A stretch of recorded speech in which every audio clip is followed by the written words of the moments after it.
name is Cheryl Cook. I'm the chairperson of Simsbury's Community for Care. The Community for Care is a group of Simsbury residents and people who work for the town, and our mission is to provide information and resources for families, whether they're in crisis or just looking for a little bit of help, and that's what we do. So tonight's program, in that vein, I'm very pleased to have with us Steve Boyle and Mark Lehman, who are partners in what's called dorm room counseling. That's their business.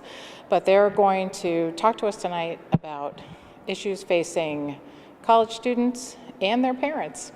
So with that, I'm going to turn it over to them.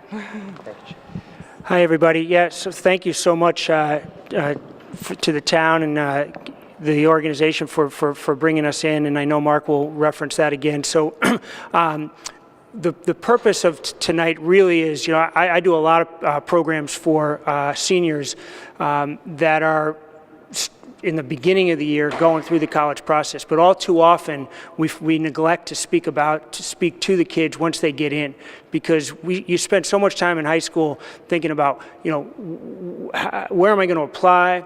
I always joke that very often what happens is most people start in California and Hawaii, and then they work their way closer to home through the search process.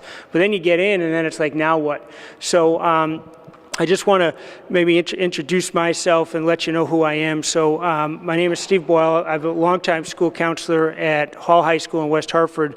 Don't hold that against me, Simsbury folks. I'm actually, after this year, I will no longer. So because Mark and I are moving forward with dorm room coaching and counseling and some other initiatives. So I grew up in upstate New York. I have 7 brothers and sisters, 77 first cousins. Not that you needed to know that, but it's usually pretty interesting.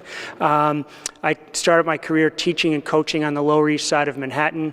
I ran a camp for kids with cancer during the summertime, asked my wife to marry me at that camp, and we moved out to Seattle, Washington, and lived there for 5 years and came home with our now 22-year-old child. And I have 3 daughters. One just graduated college. One will be a sophomore next year, and she loves it when I reference her rough start to her college experience, and it's one of the things that has motivated me to do this with Mark. And then I have a junior in high school who will be going through this process as well. I'm also the founder and advisory board chair of the National Association of Physical Literacy, and I run an organization called 241 Sports. Life's too short for just one sport. And it's really my coaching background that led Mark and I to talk about not just doing straight counseling, but doing coaching as well. Because I've often quipped that as a coach, I do a lot of counseling, and as a counselor, I do a lot of coaching. It's a very skill-based approach, the way we do things. So that's a little bit about my background, who I am. I used to have a full head of hair. I played Division I basketball. I used to be 7 inches taller. And so I'm going to hand it over to Mark to give some intro of himself, and then we'll move on. Thank you, sir. As Steve said, my name is Mark Lehman. I'm a licensed family therapist. I have a practice in Avon. I've been practicing for just about 20 years now, seeing kids in my office really from middle school, high school, and college aged quite frequently throughout the day.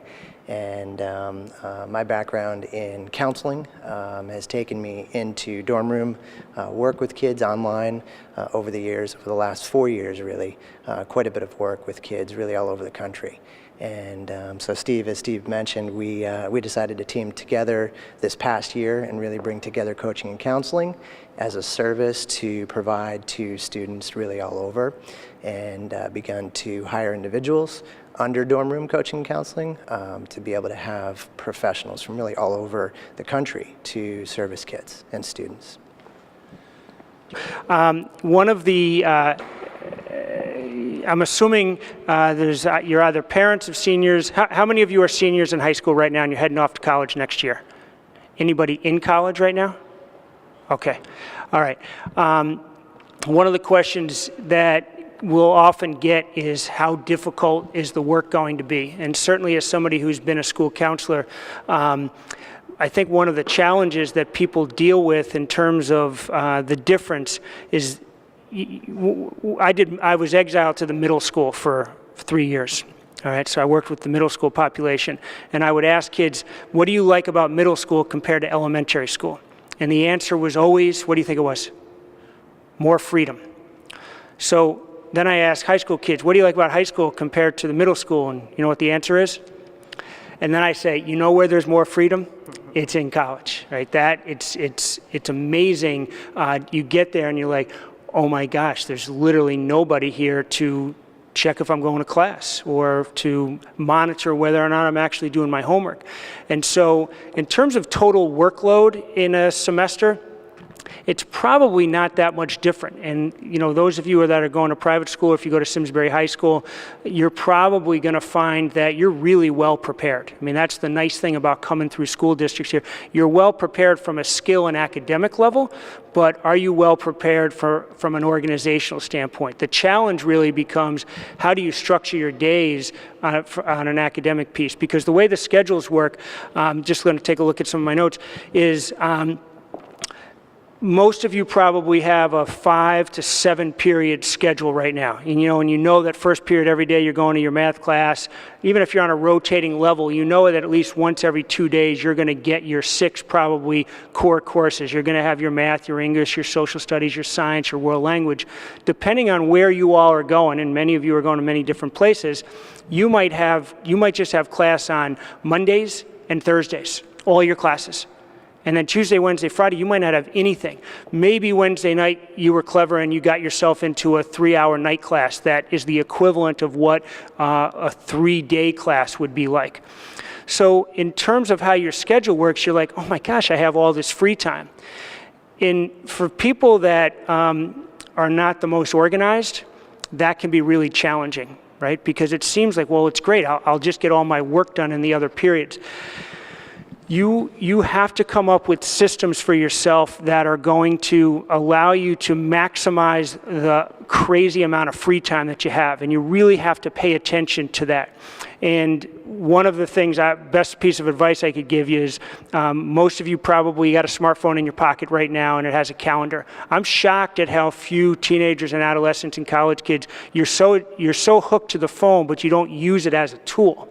Right? You use it as a connector, and we'll talk about that in a little bit, but you can use it as a tool in terms of setting reminders for yourself, deadlines for yourself, really take advantage of something like Google Drive in all capacity that you can, and use the calendar function on there so that you can set to-do lists and you can set reminders for yourself to make sure you're doing those things.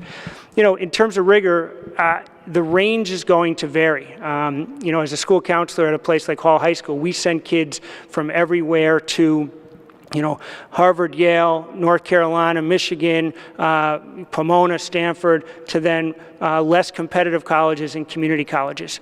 And we would find that sometimes the rigor at the less competitive and the community college could be as challenging as some of those other courses. Like Harvard, any Harvard people in here? Thank God, because I like to make fun of them, is that Harvard's really, really hard to get into. Maybe you've heard that, but it's really hard not to do well. Right? Once you're there, the rigor isn't that. They just expect you to be smart, and it's really up to you. So it's almost hard not to get a B as long as you show up and do some work. All right? But there's other schools where it's really challenging, and what you've got to do also is figure out what's that balance. My freshman daughter, I told you, is at the College of Holy Cross. At Holy Cross, the range of rigor within that relatively small school is really huge. So what I mean by that is the science majors and the engineering majors live in the science and engineering building. She wants to be a teacher. And so the rigor, it was hard, but it wasn't anywhere near what some of her friends were dealing with. So that's the other thing you've got to decide. You might hear the reputation of a school is really rigorous, but there are probably specific programs within that university or college that might be more rigorous than others, okay?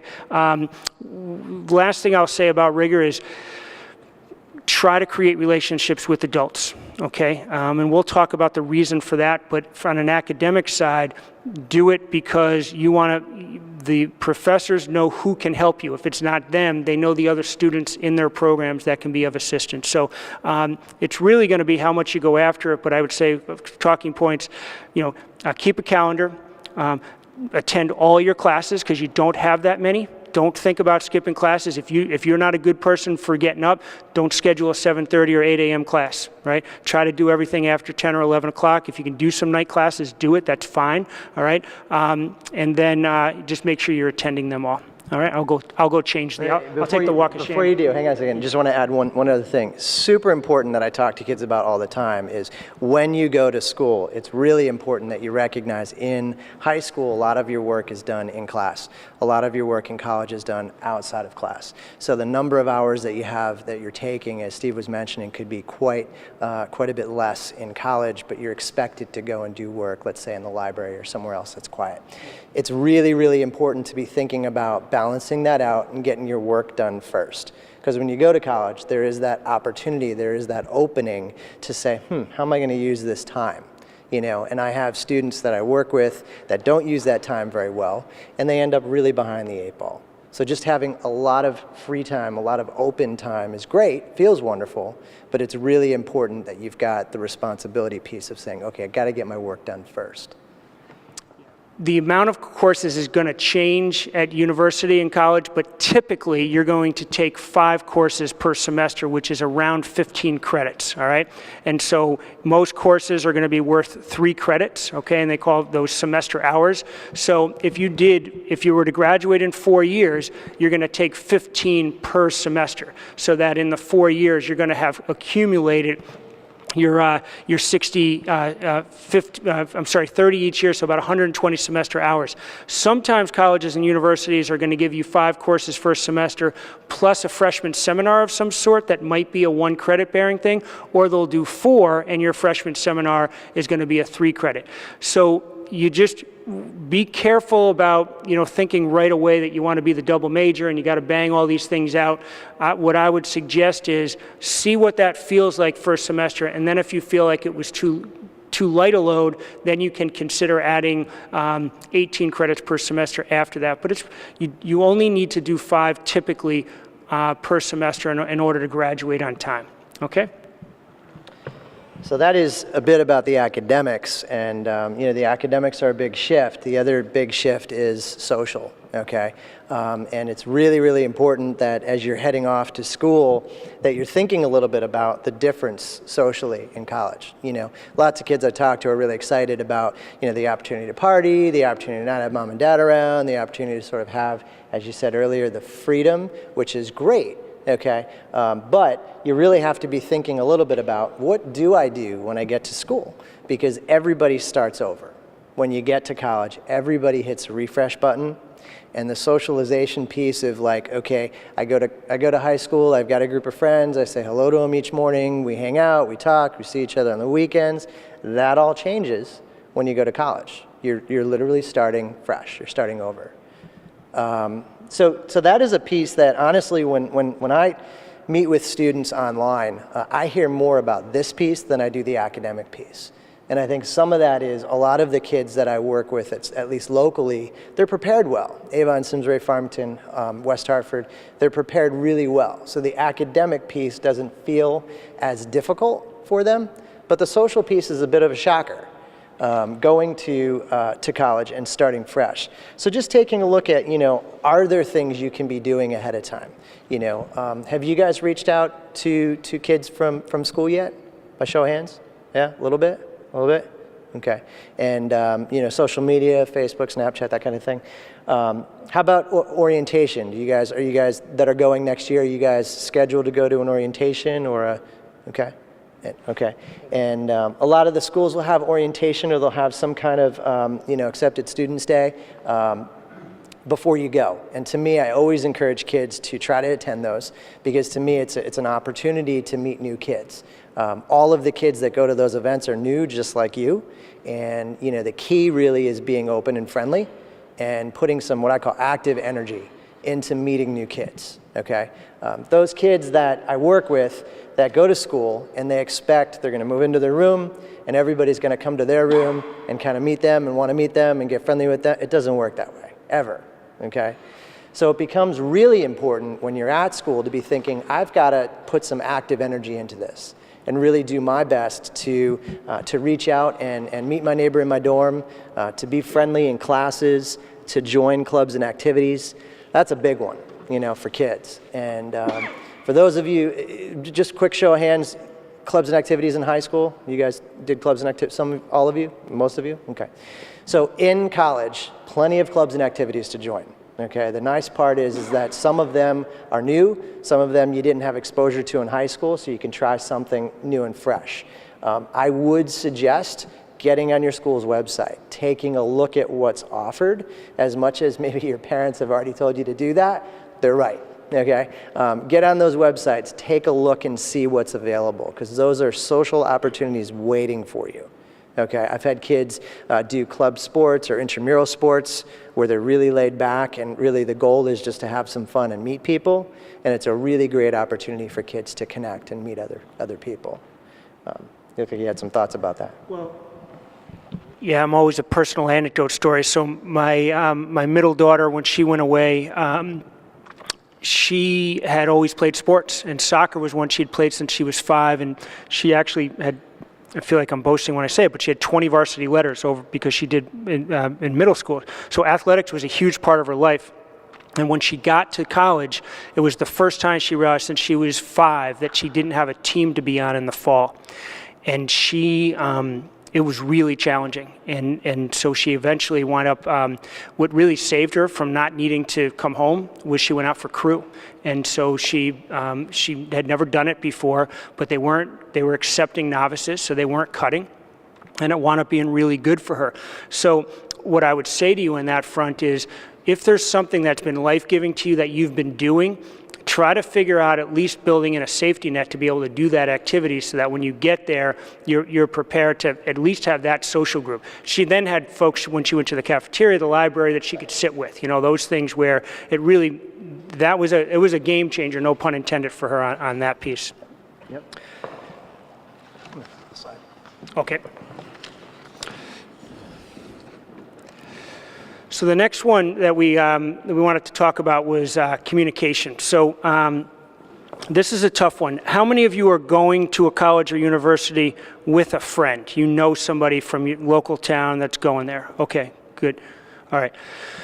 Here's the thing that is different than when your parents went and Mark and I is, you know, I always felt like, oh, it's going to be great because you can FaceTime and you can stay connected with your friends and you'll never be lonely.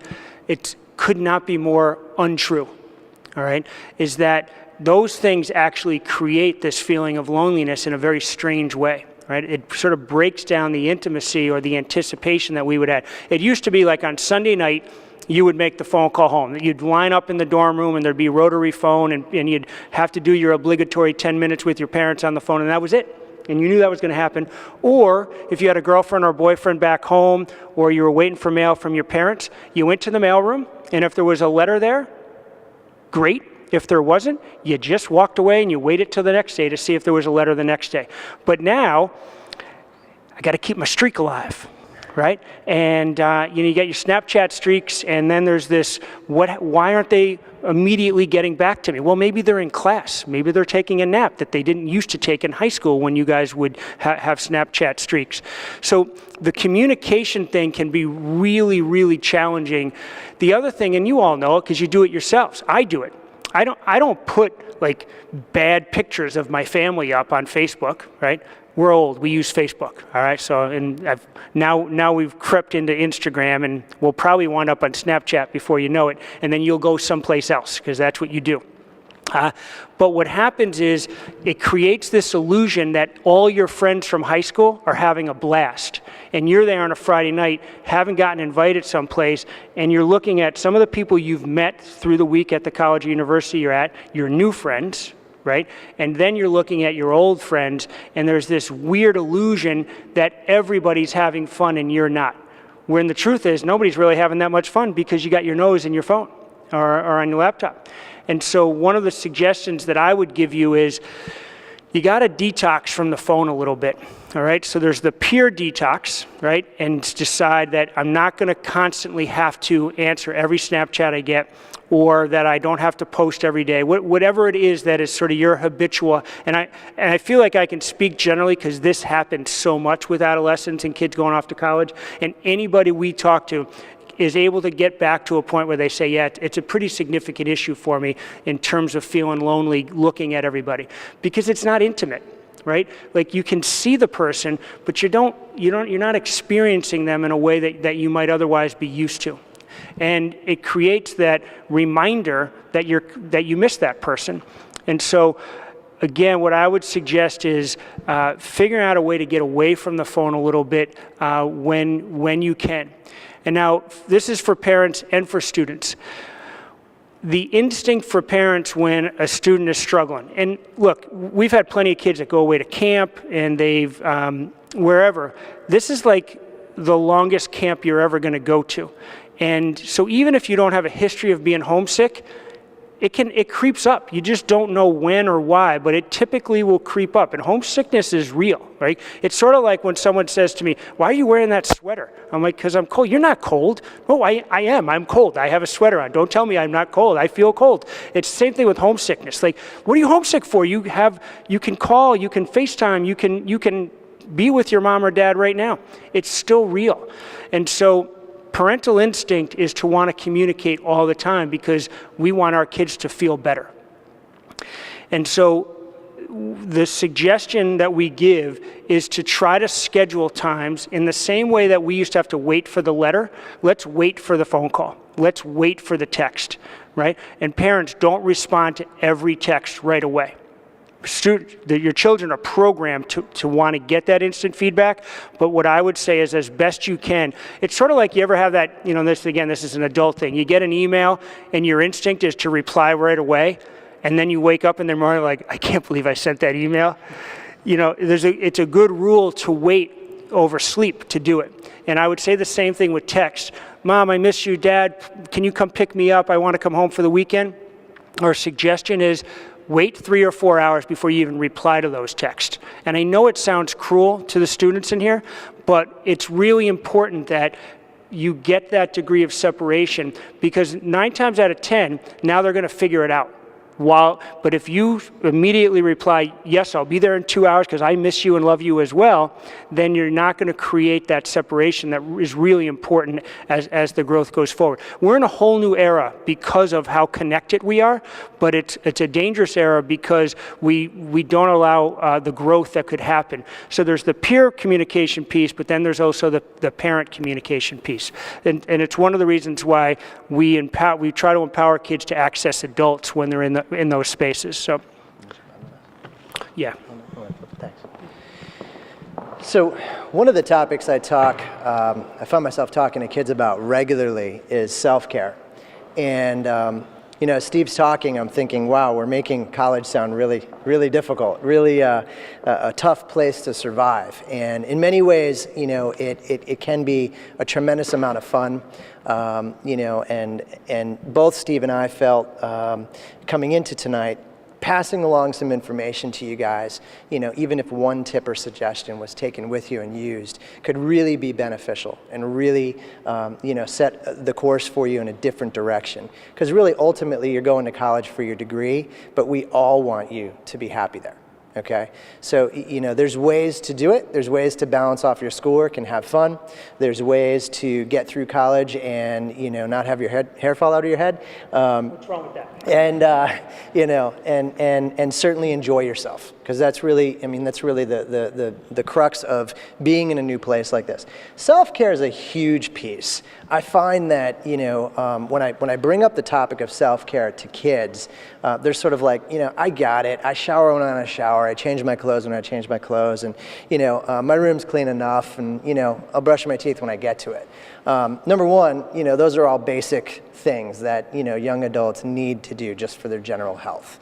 But self-care really is much more than that. And Steve was referencing it earlier in that you go to school and nobody really tells you, hey, look, you should really go to all your classes.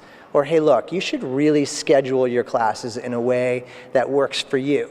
I remember when I was a freshman, No one told me that. And I scheduled an 8 a.m. chemistry class 3 times a week with a lab. That was a big mistake. So, to me, looking back at that, if someone had just said, hey, look, maybe you wait till second semester to take that, or maybe don't take it at 8 a.m., probably would have been really good advice. So to me, self-care is really about, it's a huge continuum. It references, taking care of yourself. We also talk a lot about balancing off your work and fun, making sure that you're saving time to have fun, but also getting your work done first so that you have an opportunity to get to all of that fun. Those of you that are going to college, I'm assuming you guys are kind of interested in having fun? Yeah, a little bit? Yeah. Okay, everyone's tired tonight. All right, let's see, what else do we have here? So learning how to push yourself and advocate. Okay, to me, advocating for yourself in college is something that, some high school kids learned how to do that, some don't. To me, it's almost a requirement in college. So your first few days you get to school, they let you adjust, right? You get adjusted, you meet your roommate, you put up, stuff in your room, and then you go off to classes. And, kids will tell you syllabi week is, you go in to your class and you get your syllabus. For those of you that don't know, that's basically everything you're going to do for the first semester, written in a couple of pages. With that syllabus, you're supposed to just have a sense of, how do I organize this information? Okay, and that's something I go over with my students regularly.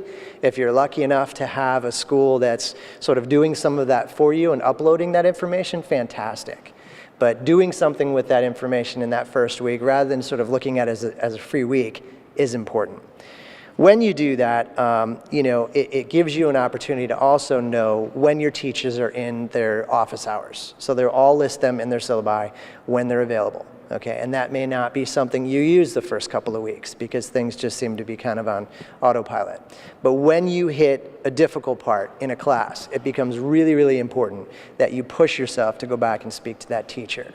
Now, like in high school, you can certainly kind of, grease the conversation and have an email shoot an email out to your teacher and let them know you want to meet. It's fine. Okay, but making sure you look up their hours and when they're in their office to make sure you get to them and talk to them about whatever difficulty you're having. I find a lot of students have a difficult time face-to-face going to an office and saying, hey, Mr. Boyle, I'm having some difficulty with this. Can you help me out? Okay, and there's lots of reasons for that, but to me, part of being at school is really kind of growing up and really learning how to push yourself to do those types of things. So I would include that in self-care. I think that also when you consider being at school and having kind of an open schedule, really having maybe 1 or 2 classes a day, maybe spending some time in the library, and then trying to decide what you're going to do in the afternoon, evening, whether it be a club activity, hanging out with friends, thinking about what your limits are. Okay, because to me, one of the big things that happens at college is that kids sleep in a different way. Right? So, oftentimes kids will be up really late. As Steve was referencing earlier, they may take a nap during the day. Most of my high school kids that I know don't do that. Okay, so most of my high school kids will go to sleep 10 or 11 o'clock because they had to wake up at 6 and go to school. College kids, it's a little bit different. Sometimes college kids, their schedule is set up so they can stay up really late. Some dorms are really loud, and they don't really quiet down until late at night. So you have to be thinking about, okay, what are my limits? And as a person, how much sleep do I really need? Because I find that a lot of kids, when I ask them, how much sleep are you getting? And we start to do the math, and they're like, well, about 4 hours. And to me, it's just not enough. So being able to set those limits and talking to your roommate about it and saying, hey, look, I really gotta get in bed somewhere around midnight most nights because I need my sleep. It's really, really important. Having those conversations is about self-care. It's about talking to your roommate or just having the conversation with yourself about what do I need to kind of stay stable and survive. And then one last thing I'm going to throw in about self-care that I find a lot of students do also have difficulty with. So we talked about sleeping, eating. Okay, how many students go to college and don't eat well? Here's what I hear. Kids will wake up late, they'll skip breakfast, they'll go to lunch, they'll grab something quick. They don't really like dinner, so they order out, and then they order out again later. That's kind of a routine that I hear about a lot at school. Okay, number one, you're going to put on some weight doing that. Number two, it's going to be costly. And number 3, it doesn't give you any nutrients, giving your body that kind of schedule. So to be thinking about, okay, am I the kind of person who really needs something in my system in the morning? Well, if you do, then you got to leave 15, 20 minutes extra to get to the caf and get some breakfast. Okay, every cafeteria is open in the morning on college campuses. Most college campuses that I've been to, not only do they have cafes open, but they also make it nice and easy where you can grab a Starbucks or you can grab a bagel here or somewhere quick if you just don't have a lot of time. I saw that when we were doing tours for campuses. I saw that on most campuses. So really thinking about those 2 issues of sleeping and eating, that's going to be up to you when you go to school. If you're that kiddo who says, well, whatever, I'll sleep when I sleep, and I get 3-4 hours of sleep a night, or I pull an all-nighter, which I have kids talking to me about, and then I have to sleep for 3 days because I have to make up for it. That's on you. So when you go to school, if you're doing this well, you're ahead of the game. I just want you guys thinking about it going into the summer, thinking about, okay, what does self-care mean for me and what do I need? Yeah, and the other piece on that, and we have to walk a tightrope as we talk about this, but the truth is we know that one of the big issues around self-care, quite frankly, on college campuses is around substance use, alcohol primarily. And it's illegal for you to drink. But for us to sit here and say that's not going to happen, we'd be really naive. So there's a fine line between recreational, experimental, and then high-level use. And so for a lot of kids who haven't been exposed to it, and I'm, as a parent, I hope you haven't, but but I get it, that, I know the community. You have to be really conscious of that freedom piece when you get there. And if your self-care is being taken care of in some capacity through substance use, you have to be really conscious of that. The other thing, certainly as the physical literacy guy and the sports guy, is if you can build in some sort of movement or exercise regimen, you'd be shocked at how much that's going to make you feel better. Okay, and so if the thing that adults will say when they go on campus tours, they're like, oh my gosh, I can't believe how cool this place is. Look at this health center, look at this sports center. There's so many, like the facilities you have. Until maybe you retire, you're probably not going to have that in your immediate community. So take advantage of it. And even if it's a half hour of just doing something, like, I played basketball in college, and when I'd run to dinner, I'd go back to the gym and I would play other games because I was a gym rat. But when I got older, I discovered I had some issues around anxiety and panic. And what it was I wasn't exercising as much as I used to. And I thought I was going a little bit crazy, but really what I was doing is because I wasn't modifying my anxiety, that's all it was. It was my lack of exercise. And when I figured it out, I was like, well, that makes sense. And so one of the things we encourage college kids to do is to figure out a way to build in some movement. Even if it's just saying to a bud, hey, you mind taking a walk around campus with me? Whatever that is, that can be really helpful. So, with that said, there's a lot, one of the reasons Mark and I are doing this is the level of anxiety that has become prevalent on college campuses is really astronomical. I mean, you can Google it and you'll see it is through the roof. I don't know, we've seen different stats in terms of what the exact ratio is, but it's something like there's one counselor to 1,887 students on average in the counseling centers. And so typically, if you are in a moment of crisis, unless you're presenting in crisis, there's often a wait list to get in to see somebody. So with that said, we want you to keep in mind the fact that there are other resources that you can access while you're there. So I went to a Catholic college. I got involved in campus ministry. So the director of campus ministry was sort of a mentor of mine. And so I would see that person. Then I took a philosophy class, and this philosophy teacher had us journal. And that was really cathartic for me to journal, and I developed a relationship with that particular professor. And so you don't always have to wait to get to see the counselor if you're experiencing some of those, because a lot of times it's just wanting to be able to talk to somebody about it. And certainly that's one of the things that we provide for folks virtually, but we want to be a backup support. We want you to access because if you were to use us, our first thing to you would be, who are the adults you're connecting with on campus? And so developing relationships with folks as best you can there is really important.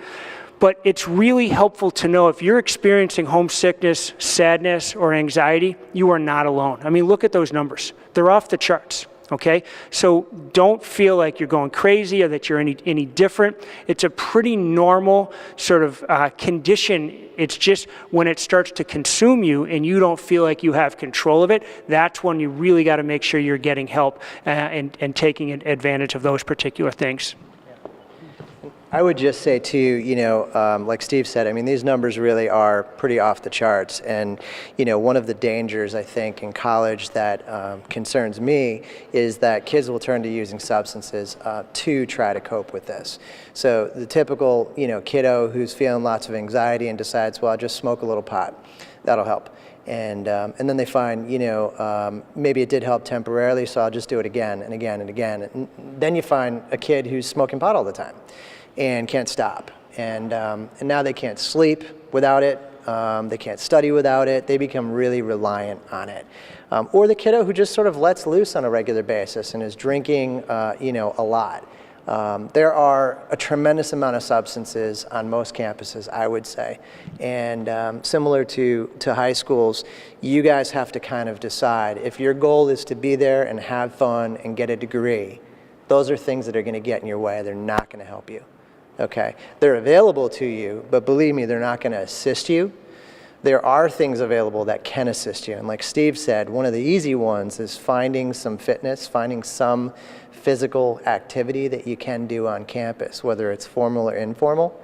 It's a great way to burn stress. But the kids that I see on a regular basis, I tend to see, you know, 3 or 4 kids every single day.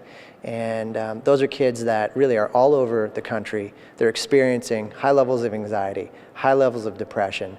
Those kids really don't know what to do. And a good part of it, for parents that are here, a good part of it is the shock, just the sheer shock of communal living, right? I'm assuming nobody in here lives in a house with, you know, 30 people on your floor, right? That by itself is a shock. You know, I had a student last year who not only was in a floor like that, but she was, you know, alternating rooms by gender. And to go to the women's, you know, restroom, she had to walk, you know, all the way around kind of the block on her floor, which again doesn't seem like a big deal until you have to go shower, until you have to come back, until you have to. So it is a new thing for kids to experience, and those types of things, they're non-academic. Those types of things cause stress. Then you throw in the academic, and the stress can really go up quite a bit. So those of you that haven't really experienced high levels of stress in high school, you know, you may experience some anxiety at school. And really, you know, the point of us talking to you about this isn't to scare you. The point of us talking to you about this is we want you to be ready for it. We want you to be thinking ahead and saying to yourself, okay, if I am heading off to X school in the fall, what can I do to take care of myself so that I can avoid being in that group of, you know, kids? Just to double back for 1 second, to give you guys a sense of, you know, how real this is. We've seen examples all over the country of schools trying to increase counseling, I can't remember what school it was, where they were taking rooms in dorms and converting them to counseling centers because so many kids needed really just someone to talk to, someone to bounce some ideas off of. And I need you guys hearing really loud and clear. There will be people on your campus. You have to find them. You have to find them. And it could be a mentor. It could be a professor that you just happen to like and you connect with. It could be a coach. It could be an advisor. It could be your RA. But there's plenty of people on campuses that care.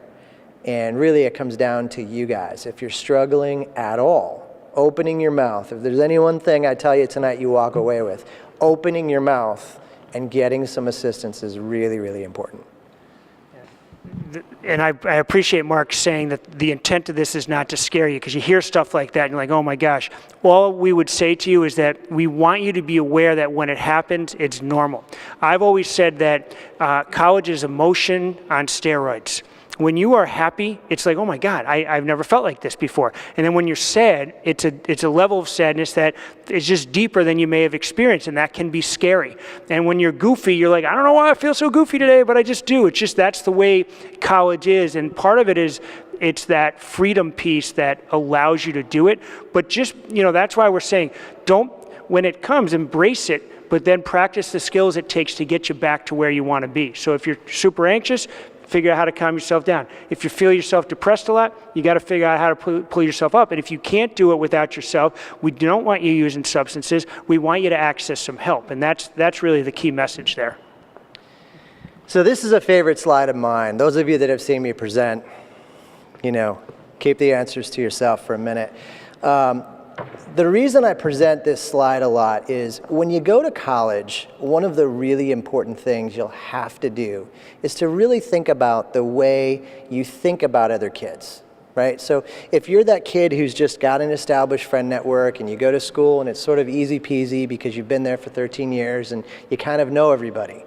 Going to college, one of the shocks is that you need to sort of have what's called a paradigm shift. And a paradigm shift is, I've always thought of, kids kind of flock to me, and it's kind of nice and easy, and I say hello to this person, hello to that person, and I don't really have to work for it. So going to college requires a bit of a paradigm shift. This slide, Steve hasn't seen it. I'm going to test him on it in a minute. This slide requires two basic things, okay? In kindergarten, by show of hands, what do we learn in kindergarten? What are the two basic things we learn in kindergarten?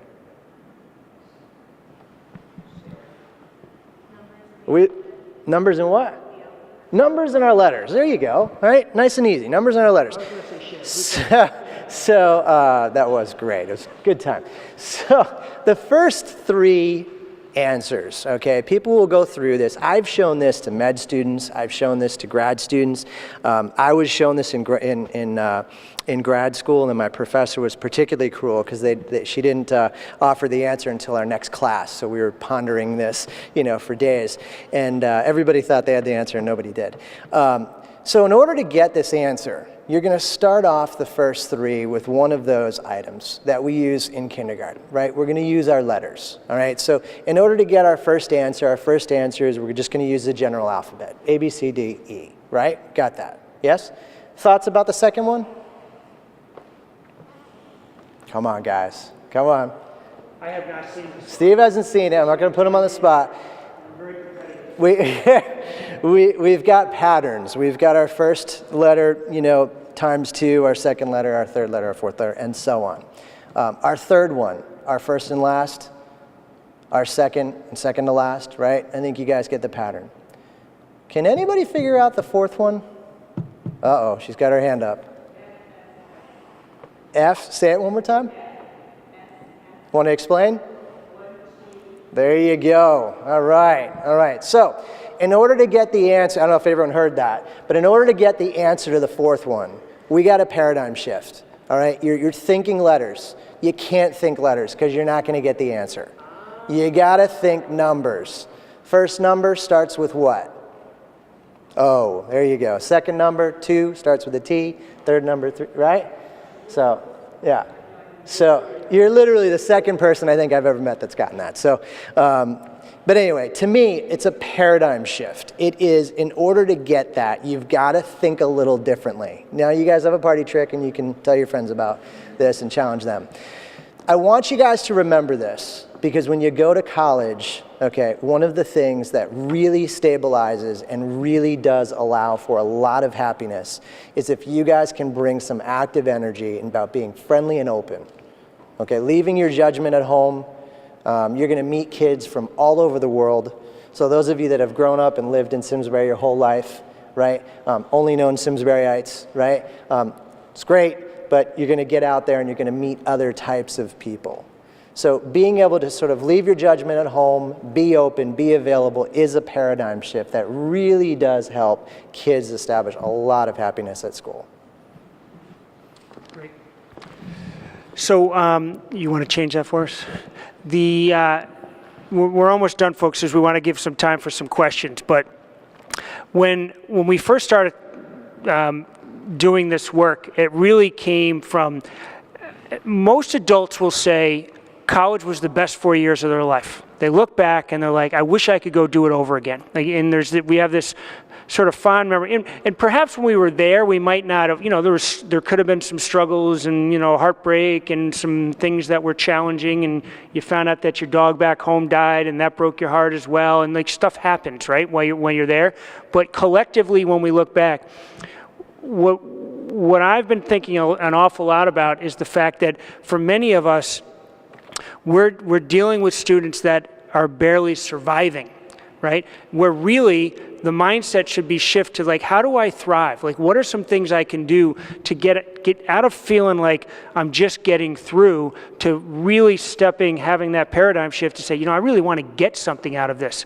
And again, having my daughter's experience this year, it was a struggle in the beginning. And there were times where we thought she was going to come home. And then when she came home, she's like, I want to go back, which for us, there was nothing better than that, to hear that she wanted to go back, right? When we dropped her off for orientation, it was like, oh my God, like I wanted to jump in with the people that were doing the dance as we pulled up and they were unloading people. I was like, I want to get them filming it, I'm tweeting about it. And my daughter's like, Dad, put the phone away.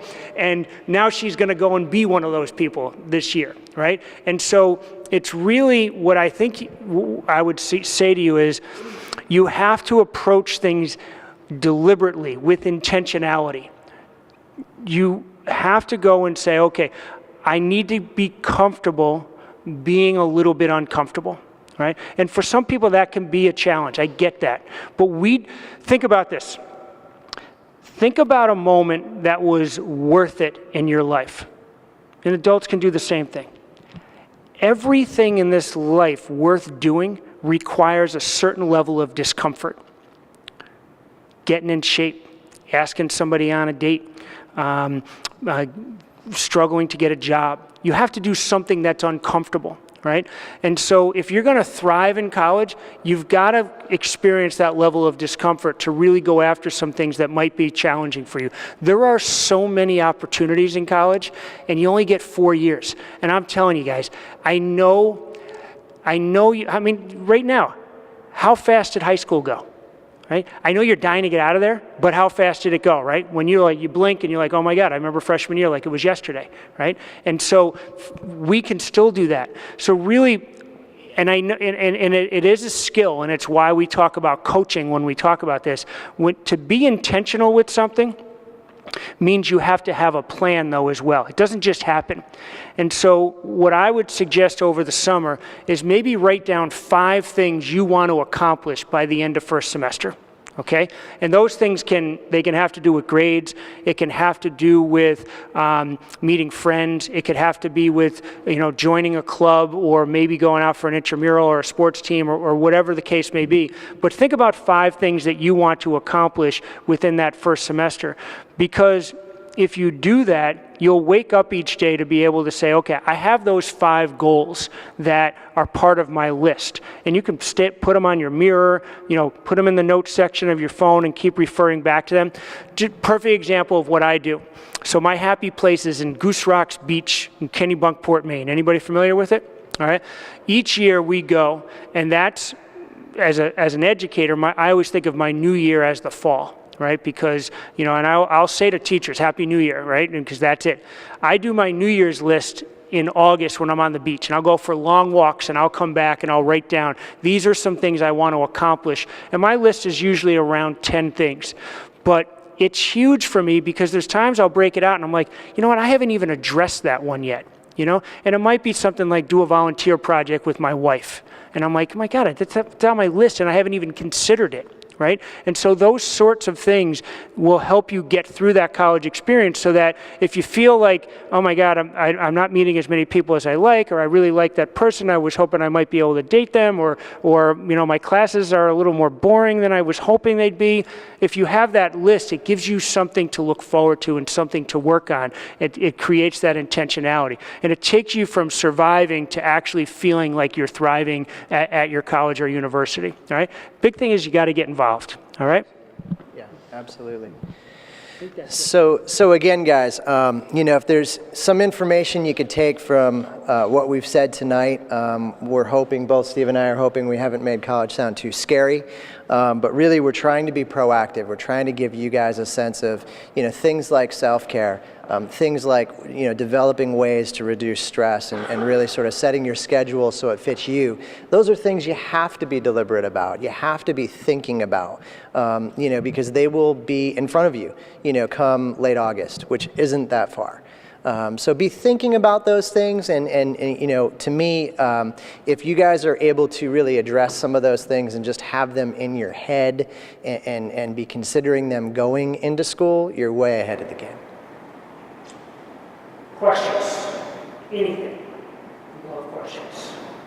Please. So my daughter already has her schedule set, and she has Fridays off. Her intention is to come home every Friday and work for the weekend. Would you advise, I tell her, well, you have to stay there at least one weekend, because I do want her to get the college experience, and I feel like if she's just there for 4 days to show classes and then she's home for the weekend, she's not really getting through. Yeah, it's a great question. I'm just going to repeat it just so we make sure everybody hears it. So you mentioned your daughter's heading off to school. She's a freshman. She's got a job, and she's planning on coming home each weekend to work her job. Friday she has no class, so she's going to work Friday, Saturday, Sunday. So my suggestion would be this, you know, I'd sit down, I'd talk with her about maybe, you know, finding some middle ground there, of recognizing that, you know, is it possible for her to stay at school part of the time, maybe, you know, 2 weekends a month versus coming home all 4. To me, the time you make friends isn't really necessarily during the day when everybody's at class, although you do see people on campus and you do see people in the CAF. It's really the afternoon, evenings, and the weekends. And it's when kids really don't have a lot that they're scheduled to do, that they're hanging out and they're kind of connecting with each other and learning about each other. So, you know, my concern is if she misses that, you know, she's missing out on sort of learning about the kids, even on our floor. Just hanging out, watching TV, watching, you know, a show together, they start talking and getting to know each other. And if she misses that, she's kind of behind a bit. Yeah. The piece I would add to that is, and I think I interpret it from the way you asked the question, is what's the reason? So when I do college advising, like how to get into college, 98% of the answers I give starts with, it depends. And so it could depend on what her primary reason is. If she's got a boyfriend back in town, if she's really trying to help pay for college, if, you know, if there could be some ancillary reasons for why it's happening. But if it's really because she likes you a lot and she's afraid to be on campus by herself, then it goes back to what we were talking about before, is to Mark's point, let's push back a little bit and try to tease out what's the underlying reason for why you want to do that. And maybe you sort of wean towards, you know, you can come home for the first 3 weeks, then you got to stay the 4th. And then the next month you got to stay 2, with the eventual goal being that I don't want to come home anymore, Mom, all right? But if she does have a commitment to an employer, then there's that piece, and she might know that, and she's setting it up as her sort of safety net excuse to want to do it. I would navigate that as best you can. But again, everybody's scenario is a little bit different, but based on how you asked it and reading, I would say let's try to keep her there as much as possible, for the reasons Mark addressed, yeah. I'm going to add one more thing to that. And, you know, in therapy, when I'm dealing with kids that have anxiety, and really, I mean, whether we're talking about anxiety disorders or just general anxiety, one of the things that, you know, I talk a lot about is, you know, if we boiled down sort of the treatment or the way in which we conquer a lot of stress as human beings, if we boiled it down to one word, that word would be exposure. And exposure is you know, we avoid oftentimes as human beings things that make us stressed, right? It doesn't mean we have to. And so I love what Steve said. If you can negotiate that a little bit, let's say she's stressed, let's assume that's the case, then, you know, putting her in a position to say, hey, you know, I kind of want to stay this weekend, great, let's let her stay for the weekend and then she can come back the following week. Right, but encouraging that, because really, I mean, a big part of the growth in college is facing those fears and surviving them. Other questions? Please. One of the first things I hear from my kids at my college is the roommate issues. And a lot of colleges try to address that through orientation and stuff, but it never quite hit the mark. Mm-hmm. And, you know, you're going to get a roommate that you don't get along with. It's not going to be your best friend forever. And that can cause a lot of stress for first year. Yep, absolutely. Do you have any suggestions? It's a great question. I definitely do, and I know Steve does as well. So the question was roommate issues, and you know, I think roommate issues is sort of a classic situation, especially for freshmen, because most kids that come out of high school don't necessarily have roommates at home. And what are some of those issues that pop up, and how does one navigate it? The one thing I'd mention is, you know, when you go to school, your dorm room is your home. So you're essentially coming back to that room on a regular basis. The last person on earth you want to fight with is the person in that room. You know, so really it requires some flexibility. If you're not a flexible person, figure out how to become flexible, and really, you know, be able to give on certain things just to be able to get along. I've had kids that get along famously with their roommates, and they become best friends and, you know, end up rooming together for several years. I've had plenty of kids have roommate issues, and they fight with their roommates and oftentimes have to move out of their room. My advice initially is do everything you can to connect and to try to be flexible and get along. Oftentimes, you know, it just requires you as a person really taking a look at, hey, this is new for me.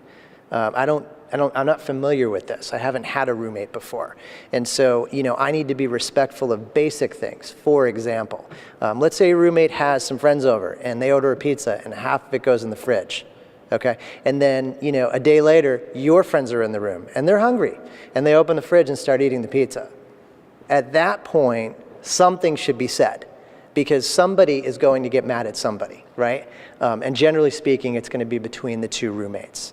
So those are kind of classic things that will come up with kids, and you know, really, it really boils down to flexibility and respect. I think you hit it on the head, because again, this is such an it depends question. There's some of you might wind up in a suite with eight people and an open floor plan, and some of you might just have, you know, one roommate. And many of you might have already chosen your roommate through some means. Maybe you're going to college with somebody and you already know them. One of the things I would think about moving forward is be careful about choosing to roommate with your new best friend. It can be a recipe for not having that best friend the next year. And so a lot of times people fall into the safety net of like, I'm comfortable with you, wouldn't it be great if we were roommates? And then you realize it's different to just hang out with somebody and have them visit your room as opposed to having to live with them. And so we see it happen an awful lot where it seems, you know, it's counterintuitive. Like, why wouldn't I want to live with the person I get along with best? But then when you're in that sort of intimate space and you're sharing things, it creates this sort of weird conflict that you wish that you didn't do it. So just be careful about that. It's one add-on. I would just say that especially if your first semester roommate isn't working out and you're doing a trade and you think it'll be better, just be careful about thinking the grass is always greener. Often you got to look at yourself. Part of roommate problems are often with your level of tolerance. What are you willing to do? Because it's a relationship and there's a back and forth in those situations. So it's really important to sort of self-identify what are the things that might be annoying about me that I can change, and then sort of say to that person in honest conversations about how to handle that. Well, listen, we hope this was helpful. You know, obviously we would have loved a full house, but you guys were terrific. And if you do have any specific questions along the way, certainly our contact information is up there, and we have some cards. And we really appreciate the opportunity to talk with you all. Thank you.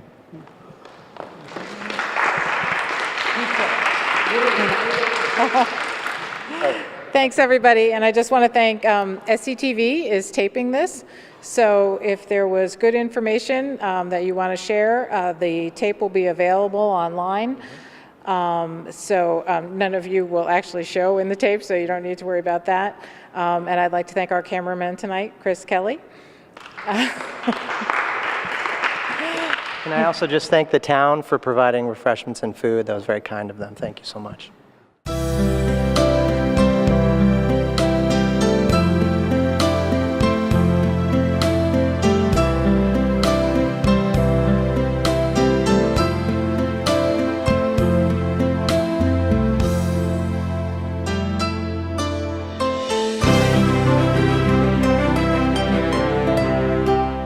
Funding for Simsbury Community Television is provided in part by contributions from viewers like you. Thank you.